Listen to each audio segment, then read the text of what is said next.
Hello বন্ধুরা, আমি সুপ্রিয়া। আমার আরও একটি নতুন ভিডিওতে সকলকে স্বাগত জানাই। সবাই কেমন আছো? আশা করছি ভীষণ ভালো আছো, আর আমিও বেশ ভালোই আছি। আজ জন্মাষ্টমী, তাই সকলকে জানাই জন্মাষ্টমীর অনেক অনেক শুভেচ্ছা। আর ভোর থেকেই না পুরো ঝমঝমিয়ে বৃষ্টি হচ্ছে, কখন যে থামবে তার কোনো ঠিক নেই। প্রায় 5-6 দিন ধরে বৃষ্টি হচ্ছে, আর বৃষ্টি হয়ে হয়ে না রাস্তার মধ্যে পুরো শ্যাওলা ধরে গেছে। আর সকাল সকালে আমি পড়ে গেলাম, পুরো রক্তারক্তি অবস্থা, আঙুলটা তো ছিলে গেছে, আর কোমরে ভীষণ ব্যথা পেয়েছি।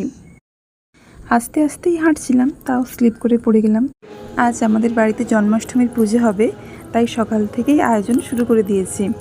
কার কার বাড়িতে জন্মাষ্টমীর পুজো হয়েছে আমাকে কমেন্টে জানিও। আমি এখন তাড়াতাড়ি করে লুচিগুলো সব বেলে দিচ্ছি, আর মা ওদিকে ভাজা শুরু করে দিয়েছে।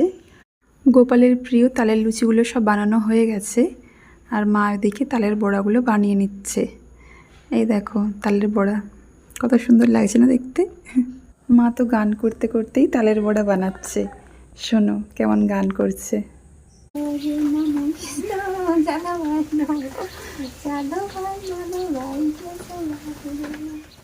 মেয়ে আমার ঘুম থেকে উঠে পড়েছে, এই জন্য ওর খাবারটা বানিয়ে নিচ্ছি। ওকে খাইয়ে দিয়ে তারপর যাবো আলপনা দেওয়ার জন্য চাল বাটতে। মন্দিরে ঠাকুরের শিলনোড়া রাখা আছে, ওখানে গিয়েই চালটা বেটে নিয়ে চলে আসবো। আর গাছের আড়ালের জন্য না মন্দিরটা ঠিকভাবে দেখা যাচ্ছে না। আর এই রাস্তার মধ্যে আমি সকালে পড়ে গিয়েছিলাম, মানে বৃষ্টি হয়ে হয়ে রাস্তার এমন অবস্থা, প্রচুর স্লিপ হয়ে গেছে রাস্তা। আস্তে আস্তেই হাঁটছিলাম, তবুও পড়ে গেলাম। তো যাই হোক, চালটা বেটে নিই, তারপর তোমাদের সাথে আবার কথা হচ্ছে। আর ওই যে দেখো আমাদের মন্দিরটা। চালটা বেটে নিয়ে চলে এসেছি, তারপর মেঝেটাও মুছে দিয়েছি। এরপর ঠাকুরের সিংহাসনটা পেতে নিচ্ছি। ঠাকুরের সিংহাসনটা পেতে নিয়ে আলপনা দেব। আলপনাটা দিতে শুরু করে দিয়েছি, আর খুব একটা ভালো ডিজাইন জানি না, যেমন জানি সেরকমই করছি। আর কেমন হয়েছে আমার আলপনাটা জানিও।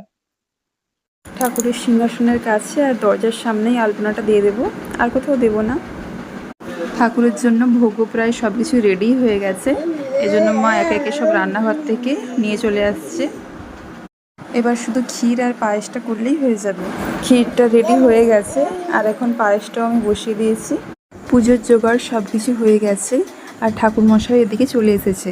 ঠাকুরের জন্য কি কি ভোগ বানিয়েছি সেগুলো তোমাদের একবার বলে দিই।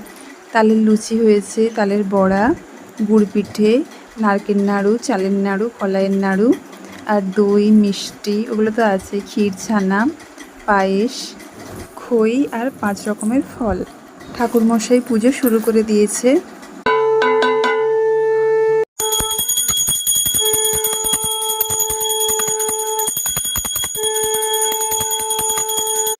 পুজো শেষ হওয়ার পরে মা আর আমি অঞ্জলি দেব। রাহিমাং পুণ্ডরীকাক্ষং সর্বপাপ হরহরি নম কমল নেত্রা অশ্রেন ক্লেশ নাশায় গোবিন্দায় নম নম এস বন্ধ পুষ্প পুষ্পাঞ্জলি শ্রী শ্রী রাধাকৃষ্ণায় নম।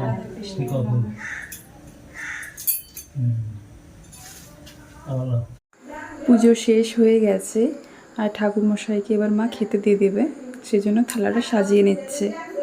অল্প করেই প্রসাদ খাবে বললো, কারণ সবাইদের বাড়িতে পুজো করে প্রসাদ খেয়ে আসছে তো। আর এখন বেলা প্রায় 3টে বেজে গেছে। ঠাকুরমশাই বললো এখন একটা বাড়ি পুজো করলে তবে শেষ হবে। ঠাকুরমশাই যাওয়ার পরে আমি আর মা প্রসাদ খেতে বসেছি। তো সারাদিন তো উপোস করেছিলাম, সেজন্য খেতে ইচ্ছেও করছে না, এই জন্য অল্প করেই একটু প্রসাদ নিয়েছি। আজ বাড়িতে পুজো হচ্ছে বলে তানভি তো সারাদিন ঘুমোয়নি, ওর তো খুবই আনন্দ হচ্ছে। আর এখন দেখো কীভাবে প্রসাদ খাচ্ছে ও। ছানাটা অল্প একটু খেয়েছে, তারপর আর খায় না। তারপর দেখো 2টো তালের বড়া নিয়েছে, এখন ওটাকেই পায়েসের বাটির মধ্যে পুরো ডুবিয়ে এখন খাচ্ছে।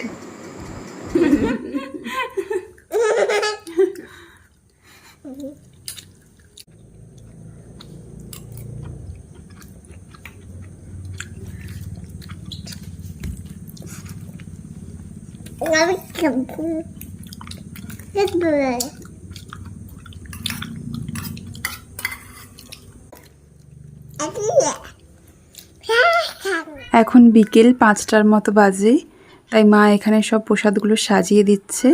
আমি গিয়ে পাড়ার সবাইকে দিয়ে চলে আসব। এখন সন্ধ্যা হয়ে গেছে, আর সারাদিনের কাজের মধ্যে পায়ে আমার ওষুধ লাগানোই হয়নি, সেই জন্য এখন পায়ে ওষুধ লাগাতে বসে পড়েছি। আর পাটা তো ভীষণই ব্যথা হয়ে আছে। মাও এদিকে শুয়ে পড়েছে, কারণ সেই ভোর থেকে উঠেছিল। আর বাড়িতে পুজো থাকলে কাজকর্ম তো একটু বেশি থাকেই, সেজন্য সবাই ক্লান্ত হয়ে গেছি। আমিও এবারে একটু পরেই শুয়ে পড়বো। আর তানভি কি আমাদেরকে শুতে দেবে? এসে দেখো কীরকম দুষ্টুমি শুরু করে দিয়েছে, এদিক ওদিক সেদিক হয়েই যাচ্ছে। এই তো উঠে পড়েছি আমরা এই জন্য। কোথা দিয়ে ঘুরবে তার ঠিক পাইনি। উফ, তুই কি পাইছ আমাকে ঘুরে যাচ্ছ? তাহলে আজকের মতো টাটা, দেখা হচ্ছে নেক্সট ভিডিওতে। ততক্ষণ সবাই সুস্থ থাকবে, ভালো থাকবে। আর আমার ভিডিওটি যদি ভালো লেগে থাকে প্লিজ আমার চ্যানেলটিকে সাবস্ক্রাইব করে আমার পাশে থাকবে। টাটা টাটা বলে দিন। টাটা।